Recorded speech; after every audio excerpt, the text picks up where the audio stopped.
So guys, जैसा कि हम सभी जानते हैं कि एमसीयू का आयरन मैन हम सभी को छोड़कर जा चुका है। क्योंकि एंड गेम में जब थेनोस को रोकने की सारी कोशिशें फेल हो रही थी, तब एंड में टोनी स्टार्क ने खुद को सेक्रीफाइस करके थेनोस को ख़त्म कर दिया। और ऐसा होने से आधे फैंस तो सिनेमा हॉल में ही रोने लगे और बाकी के आज तक रो रहे हैं और यही पूछ रहे हैं कि आयरन मैन कब वापस आएगा। तो अब खुश हो जाओ, क्योंकि आयरन मैन एमसीयू में वापस आने वाला है। और इस वीडियो में मैं आपको आयरन मैन के एमसीयू फ्यूचर से रिलेटेड सारी डिटेल्स बताऊंगा। So watch this video till the and.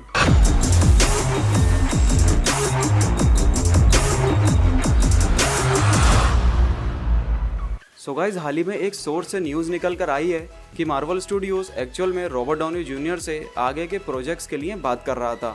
लेकिन हमेशा की तरह रॉबर्ट डाउनी जूनियर उसके लिए बहुत बड़ा अमाउंट मांग रहे थे, जिसकी वजह से ये डील रुकी हुई थी।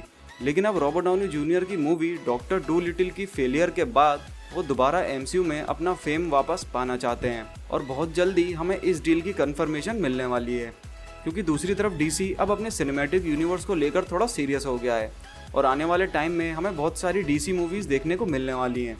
इसके अलावा डीसी ड्वेन जॉनसन और रॉबर्ट पैटिंसन जैसे फेमस एक्टर्स को इंट्रोड्यूस कर रहा है। इसलिए मार्वल को भी अब कुछ बड़ा करना पड़ेगा, वरना जितना फैन बेस उसने पिछले 10 सालों में बनाया है वो आने वाले टाइम में डीसी की तरफ चला जाएगा। अब एंड गेम में आयरन मैन के मर जाने के बाद उसे आगे फ्यूचर में किस तरह फिर से स्टोरी लाइन से जोड़ा जा सकता है, उसके 5 पॉसिबिलिटीज़ हैं जिसको एक एक करके मैं आपको एक्सप्लेन करूँगा। इसमें सबसे पहला है व्हाट इफ सीरीज़, और जिसके बहुत ज़्यादा चांसेस हैं कि आयरन मैन को डिज्नी की व्हाट इफ सीरीज़ में वापस लाया जाएगा, क्योंकि उसमें जितने भी एनिमेटेड कैरेक्टर्स होंगे उन्हें उनके ओरिजिनल एक्टर्स ही वॉइस देंगे।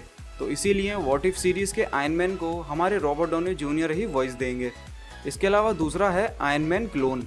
कॉमिक्स में आयरन मैन को कई बार मरने के बाद वापस लाया गया है, तो ऐसा एमसीयू में क्यों नहीं हो सकता।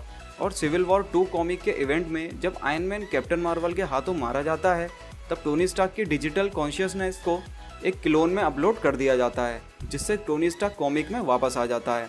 और लगभग ऐसा ही कॉन्सेप्ट एमसीयू में ऑलरेडी इंट्रोड्यूस हो चुका है। अगर आपको याद हो तो कैप्टन अमेरिका विंटर सोल्जर में जोला ने अपने मरने से पहले ठीक यही किया था, जिससे वो मरने के बाद भी कैप्टन अमेरिका से एक कंप्यूटर के जरिए बात कर पा रहा था। तो जब जोला इतने साल पहले ये कर सकता है, तो टोनी स्टार्क ऐसा क्यों नहीं कर सकता। टोनी स्टार्क एआई, पिछले कॉन्सेप्ट की तरह ही एक कॉन्सेप्ट ये भी है कि शायद अपने मरने से पहले टोनी स्टार्क ने अपनी कॉन्शियसनेस को एक एआई में स्टोर कर दिया हो, जो आगे हमें जारविस की ही तरह स्पाइडरमैन या अपनी बेटी मॉर्गन स्टार्क को सुपर हीरो बनने में मदद करे। क्योंकि एंड गेम के क्लाइमैक्स में हमने टोनी स्टार्क का एक होलोग्राम देखा था, जिसे उसने अपने मरने से पहले बनाया था। तो हो सकता है वो होलोग्राम टोनी स्टार्क के उस एआई का ही एक पार्ट हो, और इसके अलावा वो एआई बनकर एवेंजर्स टीम का हिस्सा भी रह सकता है, और इसी से वो अपने आयरन मैन आर्मर को भी चला सकता है। तो ये एक बहुत ही प्रैक्टिकल कॉन्सेप्ट है जो शायद आगे मूवीज़ में हमें देखने को मिल सकता है।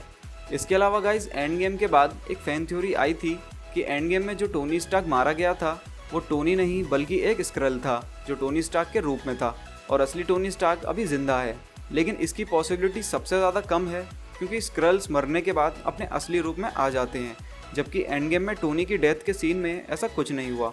लेकिन एमसीयू के फ्यूचर में हो सकता है कि कोई स्क्रल आयरन मैन का रूप लेकर एवेंजर्स टीम को ये दिखाए कि वो अभी जिंदा है। Back from the past, doctor strange 2 में मल्टीवर्स का कॉन्सेप्ट इंट्रोड्यूस होने वाला है, और एंड गेम में हम टाइम ट्रेवल को पहले ही देख चुके हैं।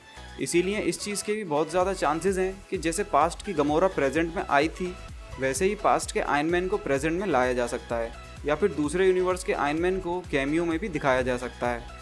सो गाइज, इन सब में आपको कौन सा पार्ट सबसे ज़्यादा सही लगा वो मुझे कमेंट में ज़रूर बताएं। और जाने से पहले इस वीडियो को लाइक और हमारे चैनल को सब्सक्राइब करना ना भूलें। इसके अलावा अगर आप गेमिंग में इंटरेस्ट रखते हैं तो इसके लिए मेरे गेमिंग चैनल को भी सब्सक्राइब करें, जिसका लिंक आपको डिस्क्रिप्शन में मिल जाएगा।